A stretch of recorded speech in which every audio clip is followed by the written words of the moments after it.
Hello everyone, ఇప్పుడు ఎక్కడ చూసినా ఇఫా చికెన్ అనే వీడియోస్ మనకు వైరల్ అయినాయి కదండి. నేను వైరల్ అయిన వీడియోస్ అయితే మాక్సిమం ఎక్కువ చేయడానికి ట్రై చేయను, ఎందుకంటే అందరు చేస్తున్నారు కదా, ఎందుకులే మన ఛానల్లో డిఫరెంట్ గా చూపించాలని నాకు ఎప్పుడు అనిపిస్తుంది. బట్ ఈసారి ఎందుకో ఇఫా చికెన్ అనేది చూడటానికి ఎమ్మి జ్యూసీగా కనిపిస్తుందండి, చేయాలనిపించింది, అందుకే ట్రై చేశాను. టేస్ట్ అయితే నిజంగా చెప్తున్నానండి, చాలా అంటే చాలా బాగా వచ్చింది. ఇఫా చికెన్ ఎలా చేశాను అయితే ఫుల్ వీడియో నా పేరు కింద లింక్ ఇచ్చాను, ఆ లింక్ ప్రెస్ చేస్తే మీకు ఫుల్ వీడియో ఓపెన్ అవుతుంది. సాఫ్ట్ గా జ్యూసీగా తినే కొద్ది తినాలనిపించింది అండి ఇఫా చికెన్ అనేది.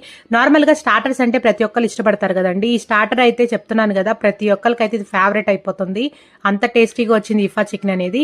ఇఫా చికెన్ అనేది మీరు కూడా ఇంట్లో ట్రై చేయండి, ట్రై చేసి మీకు ఎలా కుదిరిందో అయితే మీ వాల్యూ ఫీడ్బ్యాక్ అనేది నా కామెంట్ బాక్స్ ద్వారా ఇవ్వండి. ఈ రెసిపీ కనుక మీకు నచ్చినట్టయితే తెలుసు కదండి, please like share and subscribe my channel. మీరు కొత్తగా మన ఛానల్ ఎవరైనా చూస్తున్నట్టయితే సబ్స్క్రైబ్ చేసుకోవడం మాత్రం మర్చిపోకండి. Take care, bye bye, see you next video. For more videos please like share and subscribe.